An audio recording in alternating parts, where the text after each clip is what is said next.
Alright. Hello, everybody. Welcome to the Sonic Adventure 2 Battle Dog Story Tournament. Match between IDGeek and MrTortellini. Sorry for that. I'm your everyday speedrunner. I'll be commentating. Later this race, Dracodan will be joining me. He had something else to do in the meantime, so he should be here shortly. Now we're waiting for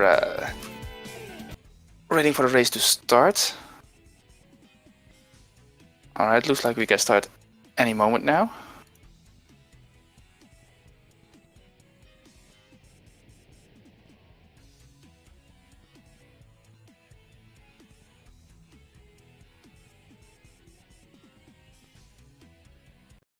And it looks like we're off.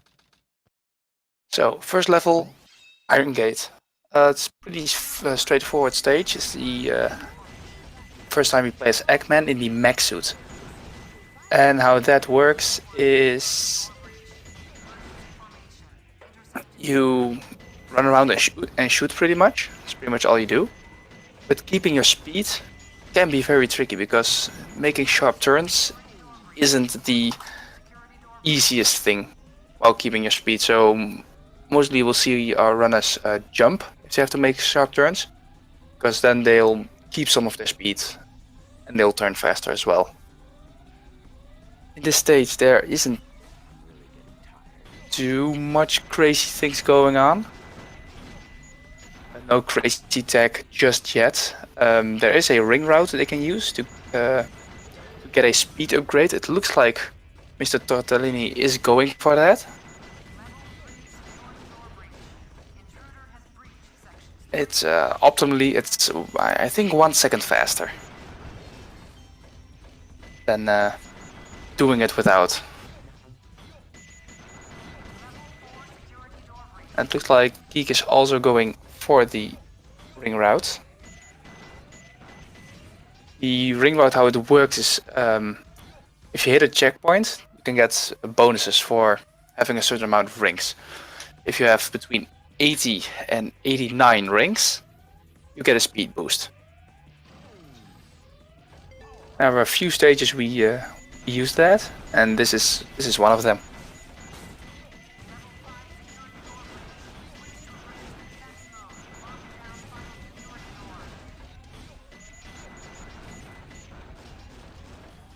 Now slowly getting towards the end of Iron Gate. Next up we have a boss. We have the boss fight, the first boss fight of the run, and the first time we see Shadow. Shadow works pretty much the same as Sonic in this game. It's the same tech, only does not get the bounce upgrade. And we don't need to get any upgrades for Shadow in this run. They're all pretty mandatory. Alright, so what's going to happen in this boss? Going to hit the cockpit a few times, and as you can see, you can do that pretty quickly. Only for the last hit, they will wait a little longer on a pile of boxes, so they can get this death animation. This death animation is I think 2 seconds faster, 1.5 to 2 seconds faster than the normal standing death animation. Also, a funny glitch that can occur is if you hit it too fast, it's already in the air, but not fully in air mode. It just stands still and rises up. And Geek got his first piece was Offering. Offering is quite a nice first piece. Sorry I'm late, guys. Oh, and it's Dracodan. Hello, welcome. You're just in time for Dry Lagoon. Excellent. Dry Lagoon is a good stage. Yeah, right.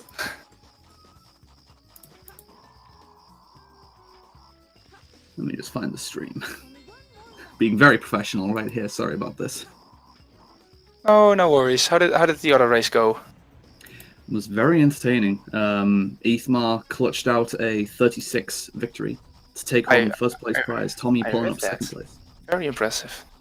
For those who don't know what I'm talking about, it was the Sonic Adventure 2 Dark Story race over on Game Joe's channel.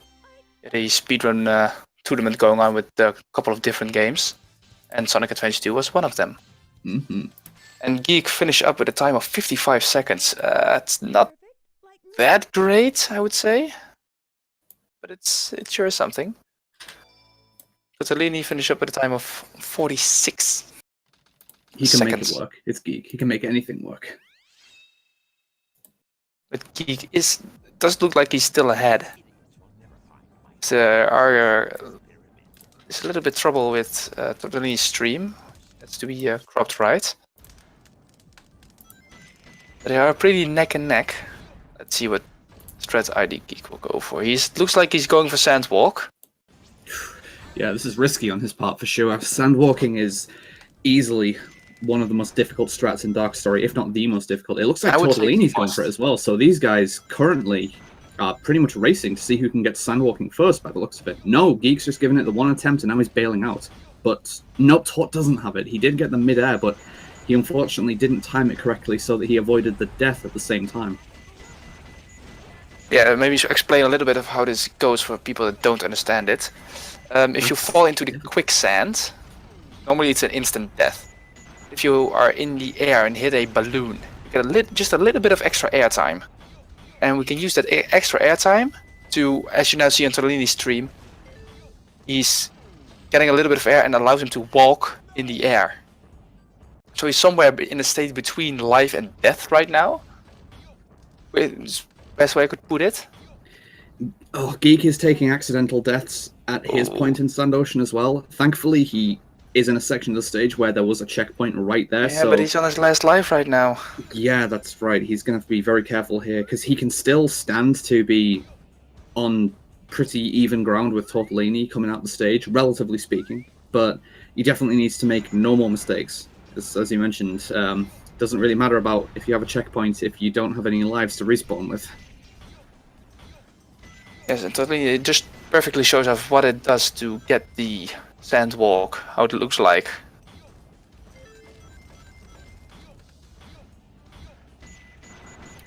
So yeah, I am fully expecting Geek to just take the rest of the stage as cautiously as possible. I say that as he then attempts that jump over the fence, bailing out of it because he did recognize that he was not going to have the distance to make the rest of that. Very smart choice to bail out at the last second.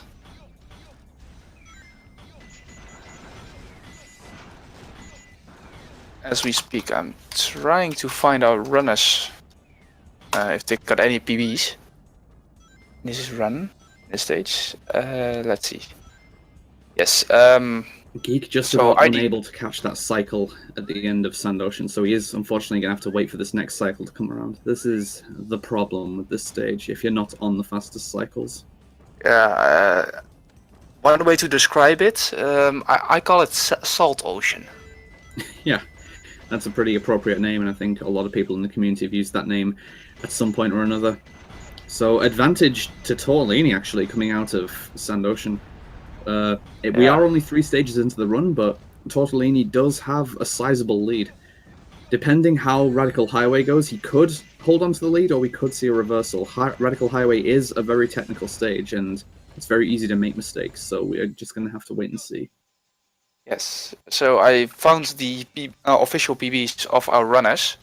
IDGeek is currently on 10th place with a in-game time of 27:35 for this category, and Tortellini is 15th with a time of 28:06. Not too bad for either runner. They're both way below I am for this category, I believe. Let's see if we can find your PB real quick. I'm not so good with Dark Story. Let's see, Draco Dan, 33:44. Does that ring any bells? Sounds about right, because I've got like a 43 RTA. Yeah, it looks like I'm ahead of you by a little bit. I'm telling you, it doesn't matter where we stand. Dark Story just doesn't jive with me. It's those rouge pieces. I'm not learning that. I have the same thing with hero story. It just doesn't fit me. As Tortellini takes an unfortunate death, and he doesn't have any life, so he will get a game over. Yeah, that's unfortunate. Wow. It's Geek that we were hoping wouldn't game over prematurely, but it's Tortellini who's actually taken the first game over. Yeah, that is surprising. I mean, Geek is still on 0 life, so he could give a game over right back. He does have to be careful, because we did mention Radical Highway is a complex stage, it's a technical stage, and there are multiple spots where you can easily risk taking a death, such as right here. He was making sure that when he homing attacked for that spring, that he was close enough that he wouldn't get a faulty homing attack towards it. The game can very easily kill you there. Oh, Omochao, no. Omochao off the stage. It's a very that's dangerous, Geek. Oh, what is he doing? Oh, that's close. Entirely calculated. He's just up in the hype factor. He's making it look dangerous. I'm convinced of it. I mean, he's got an extra life because he broke 100 rings. So it's very smart of him. That's easy about these shadow stages, to just get an extra life. So as I was researching our runners, I found something interesting. A little bit. Dracodan is first place in last story, or IDGeek. I was about to say. Mixing up names. I'll take being first place in last story. Last story, yeah. Geek has first place there. Yeah, Geek is very good at last story. It's with 6 minutes 24 seconds in game time. Also with 171 emblems. I do have first place for most of the bosses in Dark Story, but nobody seems to care about boss ALs. I wouldn't disagree with that.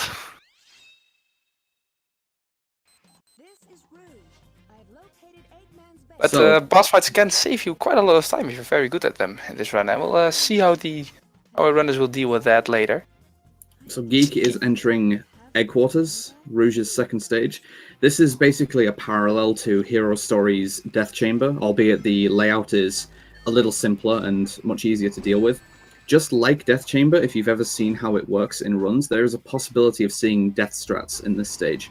It looks like Geek has a fairly conveniently placed piece 1 since it's close to where his upgrade is. You're forced to collect this upgrade, which lets you dig into the ground, and so, yep, there's his first piece.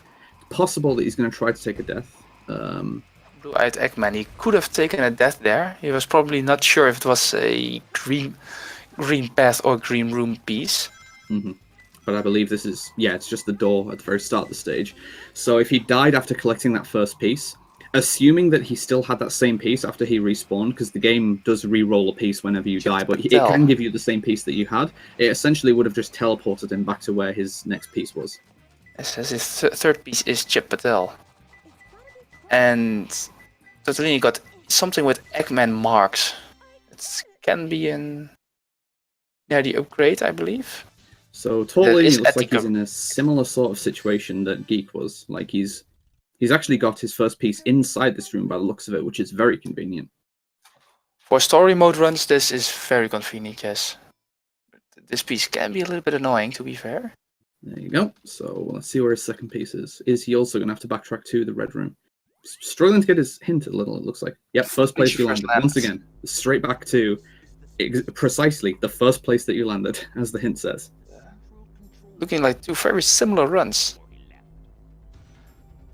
As IDGeek is now in and Chip Petal, oh my god! Also Chip Petal. Wow. What is this? Wow, this is insane. That is pretty special. Yes. IDGeek is now in Lost Colony. A lot of people call Lost Colony like the breathing room of the run. Would you agree with that? I mean, I think Route 280 is the breathing room of the run personally.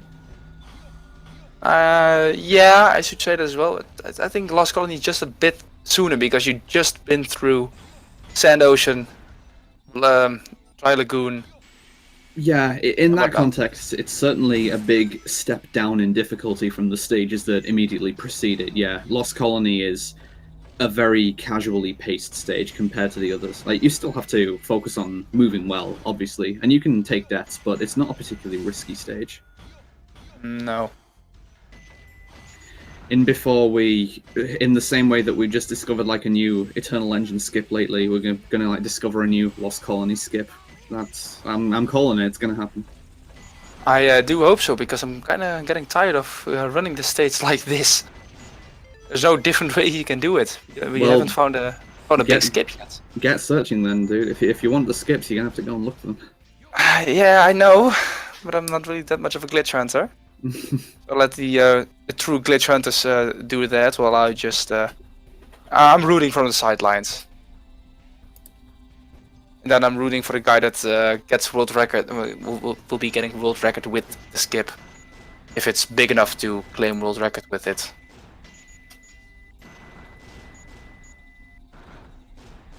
See, now they both have the hover upgrades. So would you care explaining hover jumping? Yeah. So both of our runners have gotten Eggman's first and last upgrade of the run, the booster, which allows you to use the hover. And casually, it's mainly just used to slow your descent. But as you can see, just happened on Tortellini's screen, you can also use it to slightly augment your ascent as well. Since if you jump and then initiate the hover by holding A right after you've started jumping, it will increase your upward momentum slightly. And so runners typically augment this as much as possible by using pause abuse, by jumping and then pausing the game as few frames after that as possible, unpausing the game and then holding A as few frames as possible after unpausing, which basically simulates getting two A inputs as close together as possible, and it amplifies that upward effect. It's not a huge boost, but it is enough that it makes a difference in a lot of spots where it goes from making a lot of tricks not possible to being barely possible. Going to see that right now in Weapons Bad, as we just saw. Normally we would get a big cannon upgrade here, which allows the runner to break the metal boxes, but this is the only stage where it's quotes needed to get them. Yeah, like without familiarity of the game and how the run really works, it doesn't look like the pause buffering is really doing much to the hovers, but it is making all the difference with whether these guys are getting enough distance or height to make specific tricks. Yes, I would say it gets 50 to 75% more out of your jump, more height. I would say something along those lines. Maybe if you do it really good, you can get twice the height. I mean, there are some people that are. Because that's the thing, it is very variable with how soon you do the hover jump. Like, the number of frames that you do it after jumping does have a big impact on how much extra height you get. And you can't consistently bank on getting frame-perfect hovers, so you're very unlikely to consistently get perfect hover jumps. So I know this also is for Tails. Tails works the same way, the hover upgrade. And there are some tricks. Identical, he is now coming up to it. He got it. Got the satellite jump, which is, of course, a very nice jump, but it's kind of precise. You need a lot of height to get on that, the right angle. Like I mentioned that you won't really consistently be able to get quote-unquote frame-perfect hover jumps. The jump that Geek just got on top of the satellite dish, it won't be too far off a frame-perfect jump. Like, it won't be frame-perfect, but it is not a very wide frame window that you have to successfully get that one off. And would you say this run has frame perfect jumps or inputs? Maybe not. Besides, technically, hover jumping is frame perfect, but you can also not do it frame perfect and still be fine. Are there, by your knowledge, any tricks that you say this has to be frame perfect or you fail? As far as I know, not in Dark Story, no, because after this point, Eggman's only going to be really using a couple of boss fights and also in Cosmic Wall. And Cosmic Wall doesn't use the hover jump mechanic because the gravity and hover mechanics are entirely different in Cosmic Wall. Both of our runners getting the satellite jump there. Yes, very nice. Let's see what Geek gets for his security hall. Yes, this security looks hall like a good start. Is the stage where runs go to die, basically. Yeah, yes, a very favorable first piece. Yes, this stage can be as short as I'd say 40 seconds. If we're reasonably speaking. Pretty nice. Oh, that's a very nice piece. So at the very least, he's only with the worst possible RNG from here. He's only going to have to get one switch, safe switch. It might not have to be. That's Oh my god, these Oh, pieces! Wow, like I said, 40 seconds long. that is so good. That is such a good set. But if Three you get pieces. bad luck in this in the stage, it can also take like 2 minutes. Yeah, but like 3 pieces in the main hole like that without needing to go up top and switch the safe color, that is really lucky for Geek. Yeah. I can only hope that Tortellini is going to get some similar RNG, because if he doesn't, then he could be about to bleed a lot of time to Geek if the game just Yes. gives him a crappy set. Maybe a fun fact: the world record, as far as I know, for the stage is something like 5 seconds. Not in M4, it won't be. No, not an M4, but an M1. Yeah, I saw someone do it in 5 seconds because he kept resetting and getting very good first pieces. it's just that such sets aren't really possible in run strats. With run, I mean, I could take a quick look. Geek is struggling a little with Flying Dog, actually. I'm not sure if he understands exactly how to use the corner manipulation strat here. Well, But meanwhile, I assume he's 10th place. I assume we'll see some nicer strats from him. From both of our runners. They are both very good. So the M4 record for Security Hall, which basically simulates run strats, is a 12.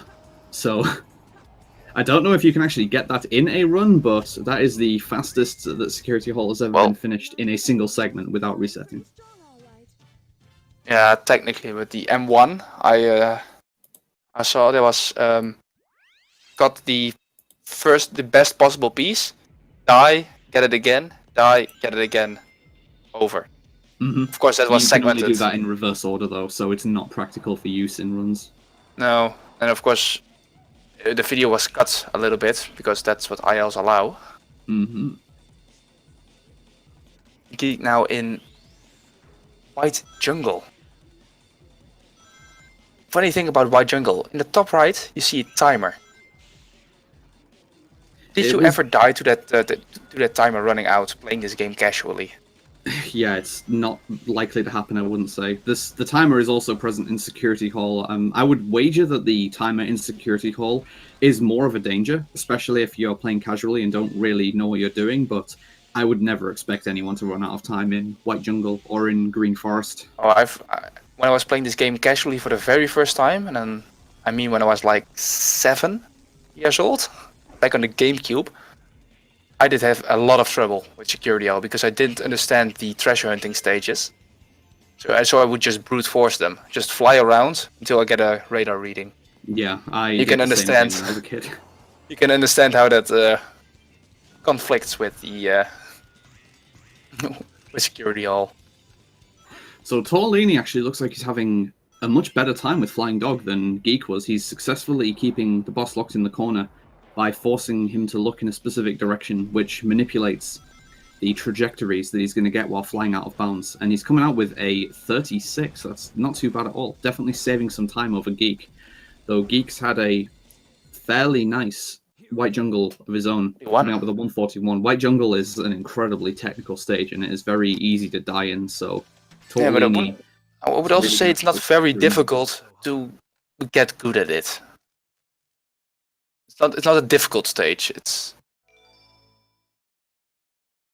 Hey, it is a stage where it is very easy to take accidental deaths. Yes, that's true. Accidental deaths are plenty. As of course, IDGeek is now entering the best cutscene ever. That's one way to put it.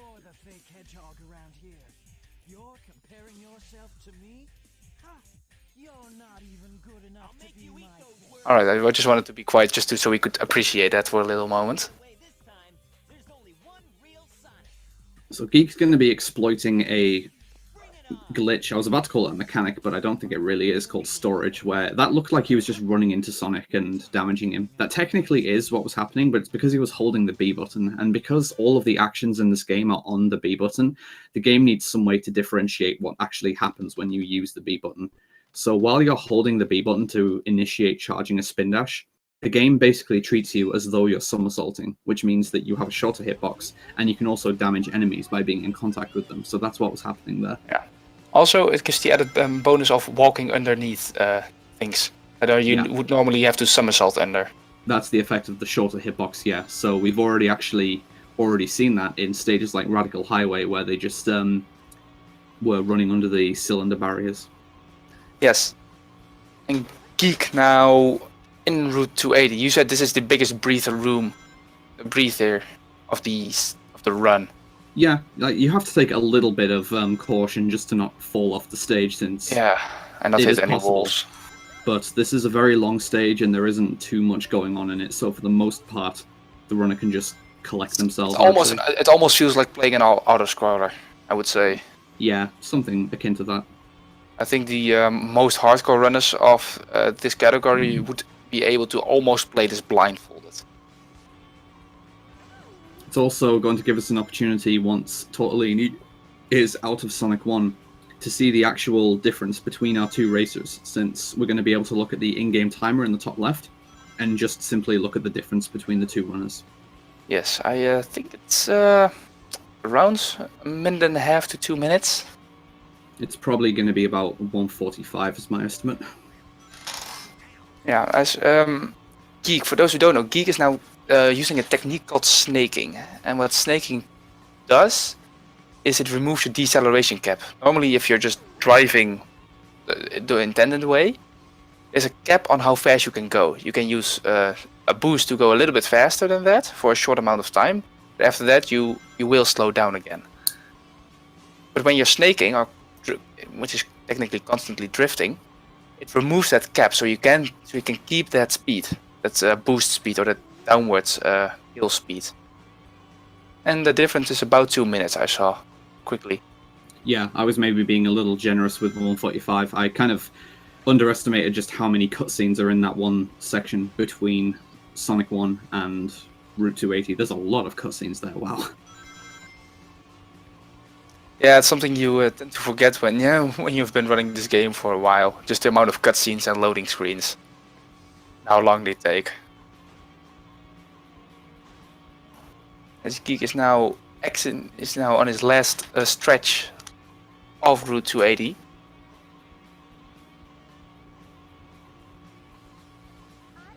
They time a pretty good time, actually.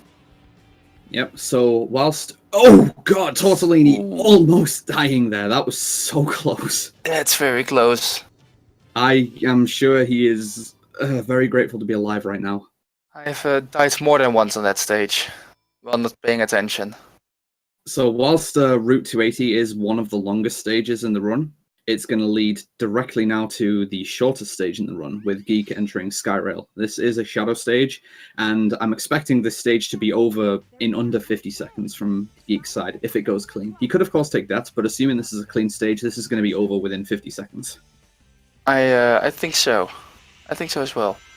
Also, a kind of a fun fact I would say about this stage. Everything is a bit echoey. It's an echo sound effect going on. You would casually playing, you would think that belongs to this stage, but actually, some weird coding is going on. And the stage you play after Route 280 gets the echoing effect. Normally, there will be Skyrail. If you would say just go into free play, level select, go play Route 280, and then play any other stage, you would have the echo effect. Don't know why they coded it like that, but that's how this stage works. And you were right. Under 50 seconds. Yep, Geek coming out with a cool 46, not too bad. Not too bad at all. Under a minute is good. Probably under 50 seconds is even better. Probably about 30 to 40 seconds away from finishing Route 280 for Tortellini. Geek, meanwhile, is going to be facing off with Dark Golem, or Dark Egg Golem, from Eggman's side. This boss is quite a bit different from how Sonic performs it in Hero Story, since Sonic is not a mech character. Eggman instead wants to try and prioritize shooting Egg Golem in the left arm as much as possible, if indeed possible, because it actually deals increased damage and exposes these chest plates much more quickly than just shooting him in the chest. So he's going to be coming out with what looks like a 23. Yes, totally finishing up at the time of 250 on Road to 80. That's not too shabby. That's alright, yeah. Yeah, also story-wise, why Egg Golem was like that. If you know the story around this game, Sonic has to beat the Egg Golem by destroying the control thing on its head. Yeah, he kicks it in the head, basically. And Geek actually taking a restart at the start of Mad Space, he tried to use a very short skip by jumping towards this spherical upgrade planet and getting caught in the gravity, but he didn't quite get close enough to it. So, here's the Iron Boots upgrade, allowing him to break metal boxes. It's not strictly required in this stage, but more often than not, you're going to need it. Yes. Also, this stage has a little gimmick going on, with all the hints being in reverse, in one way or another. The first hint will always be in mirror. The second one will be a blatant lie. And the third one will tell you what to absolutely not do. So Geek didn't have a particularly favourable first piece there, as he needed to go to the very top of the stage. But if he can get away with just descending to the bottom of the stage from here, it's not too bad. Well, the light scatter. Ooh, he has to get back up. And all the way back up. Yeah, this isn't a particularly good piece layout. He's, nowhere near being inside 1 minute here. No. This stage, normally in the treasure hunting stages, you would look for good pieces and reset if you don't get them. God, In Mad Space, really you technically you don't want bad pieces. Let's put it like that. Because there's so many bad pieces in this stage, you would just take the alright pieces and move on. Yeah, unfortunately, that was about as bad as Geek could have asked for. Yes, it wasn't very favorable for him. He executed it pretty well, so his time is respectable for the RNG he got. Yeah, like depending on the pieces that Tortellini gets, that could shorten the difference between them quite significantly. It could be the gift that Tortellini needs, and it's his last opportunity to save some time on RNG as well, because Mad Space is the last hunting stage of the run. Yeah, pretty much. As Geek now in the Knuckles fight, I would care to explain it, but it's better if you just show it. Because this is not a difficult stage at all, not a difficult fight, but it looks like he's having some trouble with it. Yeah, and he's wisely choosing to take a restart there. Although you don't often see it when runners perform this fight, after 20 seconds have elapsed in the fight, the floor opens up and the fight is taken to the air where both of you are flying around. The objective of getting this quick kill strat here is to end the fight before 20 seconds. But once the boss starts getting out of control, like Knuckles did there with running around, the AI is just incredibly erratic and it's very difficult to get it back under control. Yeah, it's plain old, it's faster to reset. Mm. So Tort did have a slightly better piece 1 than Geek got, but he's obviously going to need piece 2 and 3 to be favourable. And he has yet to even get a second hint, I believe, so I'm not... Or did he? He did, but I couldn't read it in time. Oh, I actually missed him in a second hint. I thought he was still flying around hintless. And container without an opening. Ooh, it can be in a few different pieces. Geek is now in Cosmic Wall. Mm-hmm. Cosmic Wall is a pretty weird stage with it having lower gravity. Yeah. Actually, the longer you wait with hovering, the more favorable it is in this stage. Really weird. Yeah, I did mention that the hover jump mechanics just don't work in this stage because the gravity doesn't operate normally. The hover has a completely different effect in this stage, whereby once you activate the hover, you will gain a specific amount of height, like just relative to where you started. And that's not augmented or changed by anything, so there's no point in trying to hover jump. So if you want to get max height in this stage, it's best done by waiting until you're at the peak of your natural jump and then starting to hover. Looks like Geek is not going for tower skip. Very smart, because that's, I would say, second most difficult trick from the run. I mean, at the same time, he certainly had enough of a lead to warrant attempting it. And it looks like he's going for just a normal skip. This can be faster if he does it optimal. He's clearly banking on his movement being good enough to warrant not going for what we call the Russian skip, which is simply doing space movement to the end of the stage. For a lot of runners, that ends up being the favorable option, because in order for this variant that Geek's doing to end up being faster, you need very good movement through the remainder of the stage. Yeah, and it's not that much faster, I would say. It's like a few seconds, if that, yeah. Yeah.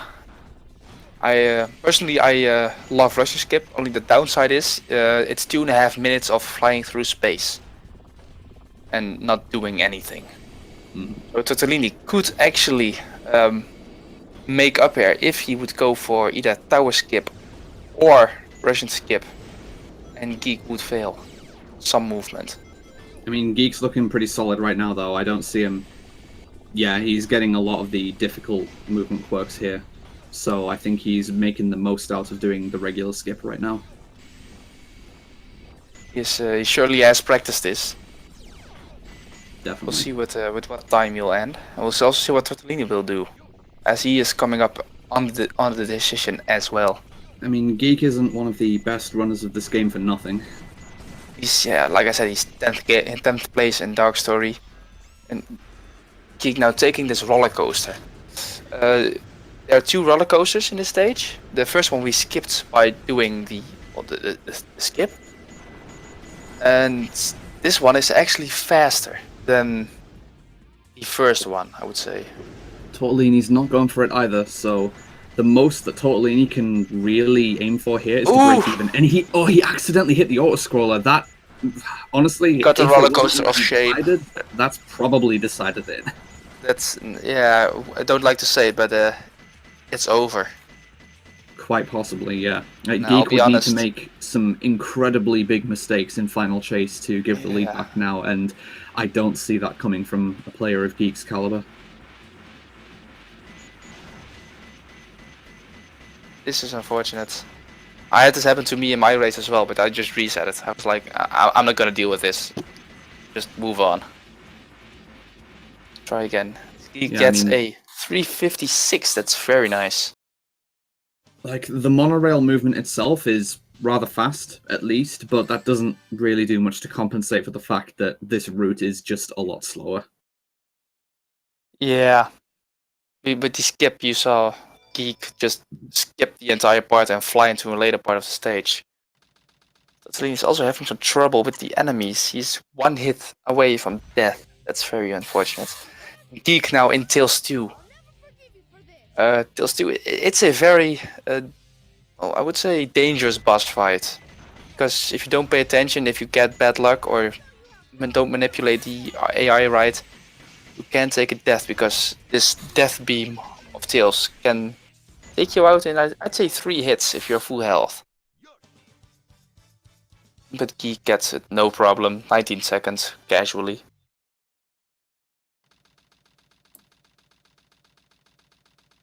So you said you had a lot of records in the IL boss threads. What's your record in Tails 2 then, if you don't mind me asking? It's a 14-1X, I think. I'm not entirely sure what frame it is, but it's a 14-1 something, I believe. So you're... Oh yeah, that was a world record, right? Yeah. It's the one with the official proof. I've heard there's one with a 13.9x. I don't know if there's video footage of it outside. Yeah, I was about to say that's one of the video footage. This Geek gets this first skip. That's very nice. He was used kind of a weird strategy we don't see anywhere else, where he does a short hop over the rail with enough speed, with enough forward momentum to get a bit of distance. But because he did a short hop, he can pause and unpause with A and keep holding A. But what that does, it gives you your... What is he doing? Alright, he's fine. This sort of thing is unfortunately very possible on the tube section. These tubes are very unforgiving. If there was a spot that was going to gift back sometimes Tortellini, it was always going to be this section. The gravity tubes in Final Chase are not very cooperative. You can play this game for 4,000 hours and still have bad luck here. Because these... Potentially, yeah. These are programmed in such a weird way. I'm honestly quite surprised that Geek managed to take damage and get broken out of the gravity field and still recover without taking a death. That was quite fortunate for him. I hate to say, but I think it's more luck than anything else that saved him. Yeah, like I say, it is quite fortunate. It could also be that he knows the layout of the stage very well and he knew that gravity tube is there to save him. Yeah, he was clearly fighting against the camera as well to get back to where he needed to be. The camera in this game, it really can't be overstated just how unhelpful it can be in a lot of spots. Let's see if he goes for this last He is. strategy. He is going for it. This can be tricky because he has to keep his gravity screwed up like It that. looks good though. Yeah, that was pretty much an ideal skip.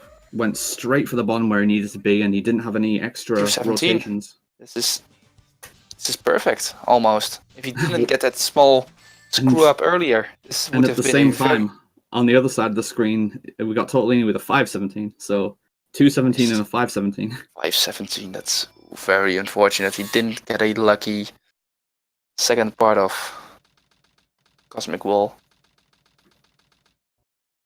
They're about a stage and a boss fight apart from each other. Yeah, Geek is about to close out this run though. If he has a clean Sonic 2, then he is still looking at coming out with a sub 40 time, since this fight normally takes 16 seconds when executed properly. And it looks like he will. And that's it. 39.55. Very, very nice.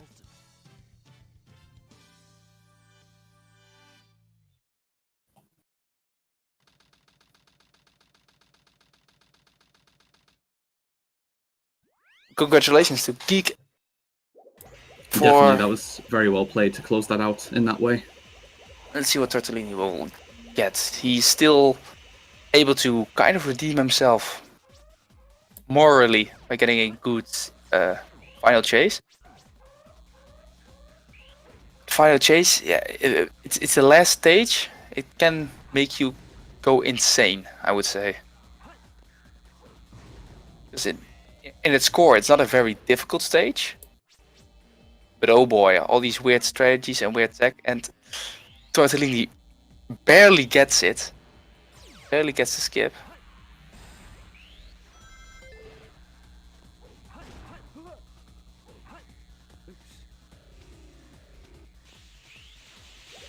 It's very nice. Let's see what he...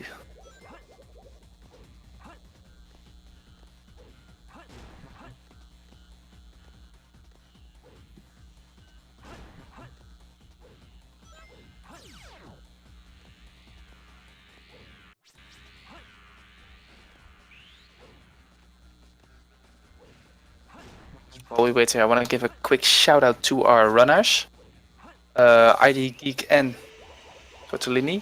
You can find them at twitch.tv at /IDGeek121 and twitch.tv / MrTortellini boy. Indeed. So Tort also getting the mini FC skip, very nice. Tort should be no more than a couple of minutes off the end of his own run. So we will be wrapping this up within the next couple of minutes. Hopefully Tort is going to be coming out with, I'm guessing, a 43 to finish. I'd like to say a 42, but there is quite a surprising amount of cutscene time between finishing Final Chase and starting Sonic 2. He's gone for the same trick that Geek was. Hopefully. Oh, this camera.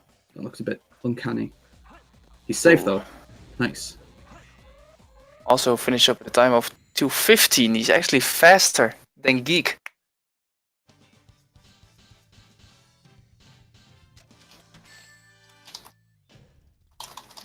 Too easy for me.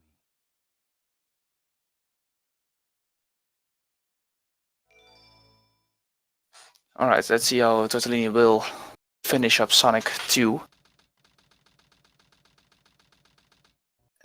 He will be probably getting me a 43 in this. Alright, Shadow. Time for me to finish this.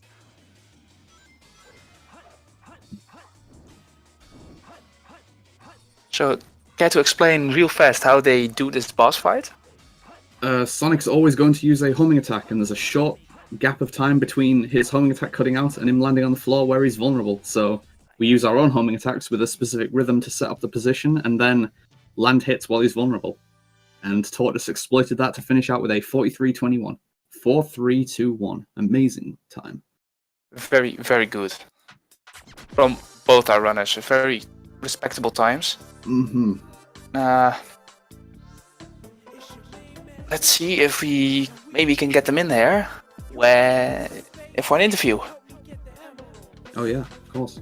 If they're free. It looks like Geek is up for it.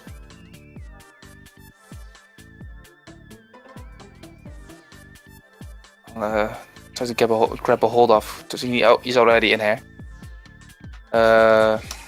Yes. I'll pull them in then. Yep. Boys, welcome. Congratulations. Wow. Yeah, congrats, Geek. Thank you very much.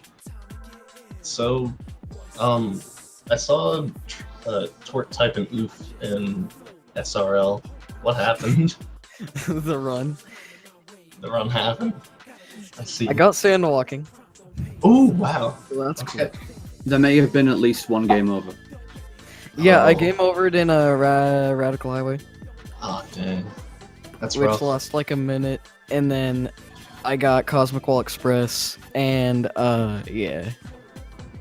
RNG was bad, and my execution was also bad, so. Oh, man. The first quarter to a half of the race was you two very, very close, Yeah. Oh yeah. which was quite amusing to watch. To a certain point, we thought that, like, everything can happen now. Just one bad RNG for Geek and Tortellini will pull himself ahead, and vice versa. Yeah, but I got it's my security hall was especially good. The other stages were meh, but security hall was like on point. I You was got very happy. Yeah. you got very nice security hall. I was like, maybe Geek will get some bad RNG, I can catch up. I see a 37, I'm just going, nope. Oh yeah. That was a good security hall. Mm. I had, my RNG was somewhere. Not good. Yeah, I almost game overed on Sand Ocean. I completely choked my first sand walking and then just tried to zero cycle first cycle, but that did not go well at all. I almost game overed, and then I just like, if you watch me, I was just waiting and whistling on all the platforms, just waiting for everything to be easy. Yeah, It same. was- yeah. Honestly, I think that saved your run. Just you going safe there. Yeah, the game over would have killed it. That far into the level. Yeah.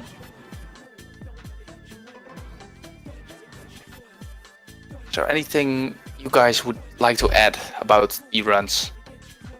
I don't know. I guess last thing I want to say, subscribe to twitch.tv/IDGeek121. I don't know what else. The run was okay. The ending, I had a pretty good ending. I felt really good about how my Cosmic Wall and my final chase went. My vertical tube, I was so angry when I got hit by the enemy, and then I got like that weird angle where you're kind of stuck with the sideways gravity as you're falling down, so you go down even faster. I Oh, was yeah. really happy Yes. I didn't die there at least. Yeah, you managed to save yourself, which was actually quite impressive. For a couple of moments, you managed to save yourself, and Radical Highway as well. It looked like you were going to die towards the end, but Um, you saved yourself. Don't know if you have with the final section on the bridge. oh yeah, You the missed- bridge. Yeah, you missed the cable, so you just kind of had to improvise there, which you did pretty well. It was close. Please don't ever make my heart go through that again. But it was very amusing. Yep, you gotta try. I was just a little angry because like earlier on I lost a lot of time, so I wanted to get a good spin dash going, but you know the risk that comes with that.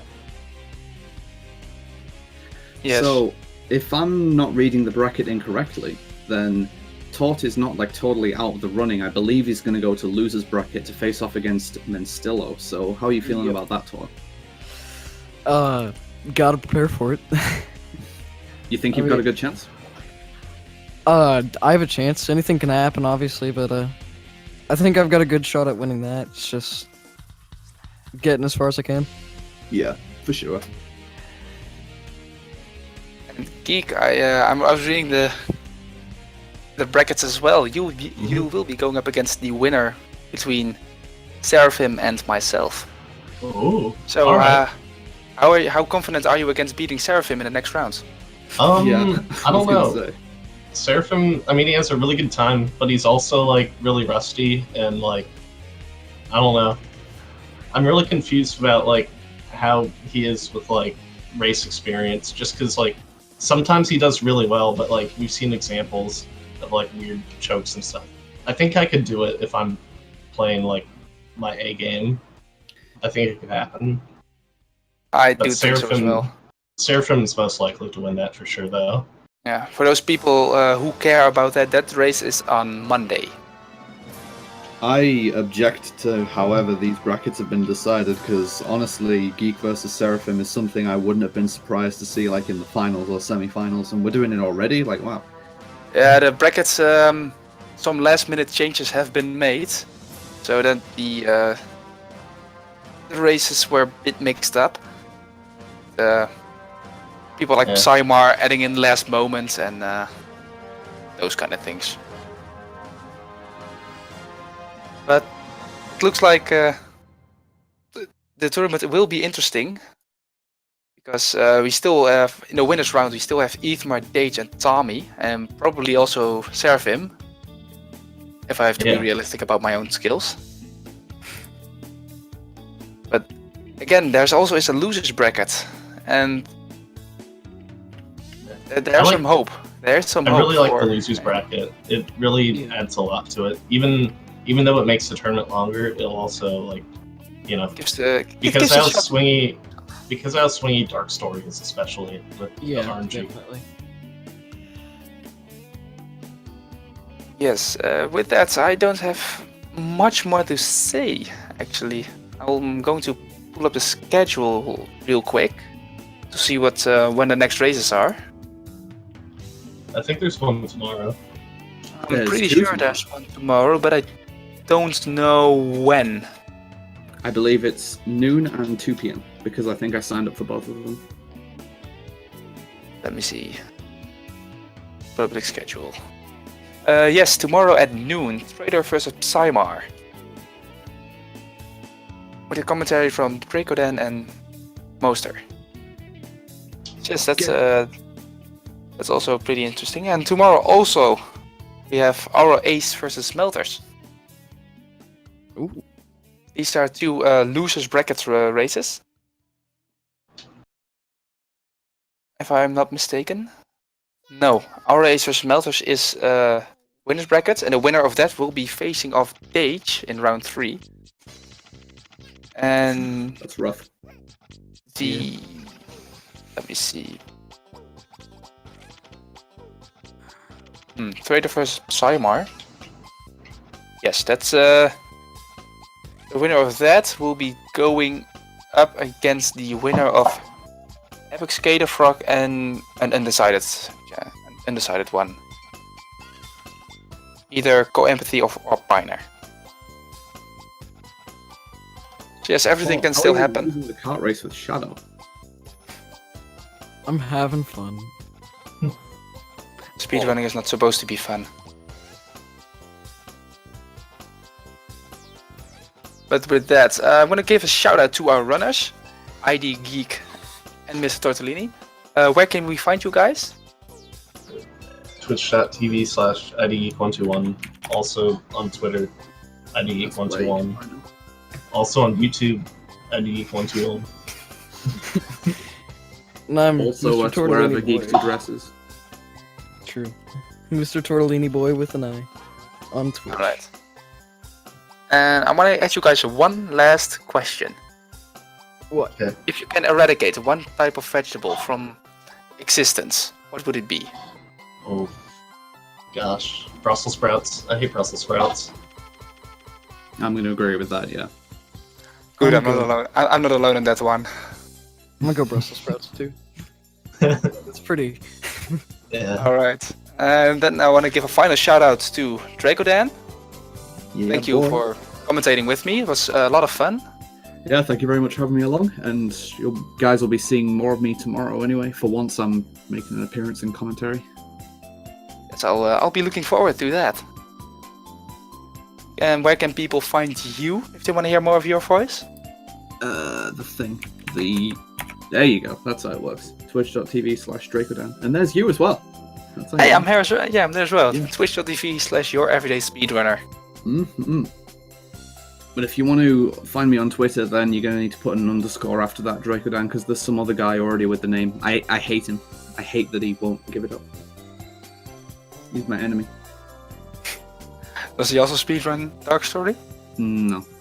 Ah, that's a shame. Yeah, unfortunately. But that's how it is. Alright, and then with that, I think we can close things off. I want to thank everybody for coming by.